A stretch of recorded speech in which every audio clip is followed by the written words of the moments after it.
రామ భక్తులు ఎప్పుడెప్పుడా అని ఎదురు చూసిన రోజు రానే వచ్చింది. జనవరి 22న అయోధ్యలో అపూర్వ ఘట్టం ఆవిష్కృతమైంది. 500 సంవత్సరాల హిందువుల కళ నెరవేరింది. అయోధ్యలోని రామజన్మభూమిలో కొత్తగా కట్టిన మందిరంలో బాలరాముడి ప్రతిష్టాపన శాస్త్రోక్తంగా జరిగింది. ఈ కార్యక్రమంలో ప్రధాని మోడీతో పాటు ఉత్తరప్రదేశ్ ముఖ్యమంత్రి యోగి ఆదిత్యనాథ్, ఆర్ఎస్ఎస్ చీఫ్ మోహన్ భగవత్, దేశంలోని వివిధ రంగాలకు చెందిన ప్రముఖులు కూడా ఈ ప్రతిష్టాత్మక కార్యక్రమానికి హాజరయ్యారు.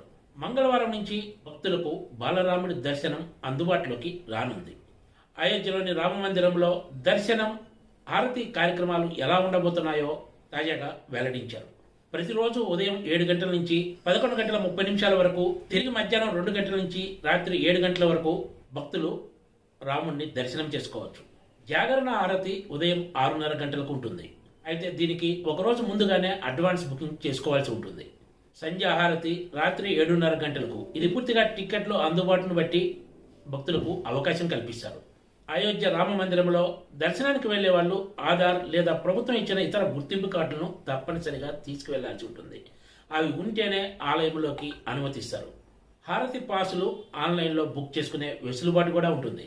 అధికారిక వెబ్సైట్ తోటి మొబైల్ నెంబర్ ఆధారంగా ఇవి బుక్ చేసుకునే సౌకర్యం ఉంటుందని ఆలయ ట్రస్ట్ వెల్లడించింది. గత కొన్ని రోజులుగా ఎక్కడ చూసినా రామజపమే వినిపిస్తూ వచ్చింది. ఇక సోమవారం ఉదయం నుంచి అయితే దేశమంతటా జై శ్రీరామ్ నినాదం మారుమోగింది. ఒక్క భారత్లోనే కాదు, వివిధ దేశాల్లో కూడా అయోధ్యలోని రామ మందిరంలో బాలరాముడి ప్రతిష్టాపన సందర్భంగా ప్రత్యేక కార్యక్రమాలు నిర్వహించారు. అగ్రరాజ్యం అమెరికాతో పాటు పలు దేశాల్లో రామభక్తులు ఈ కార్యక్రమాన్ని పెద్ద వేడుకగా నిర్వహించారు.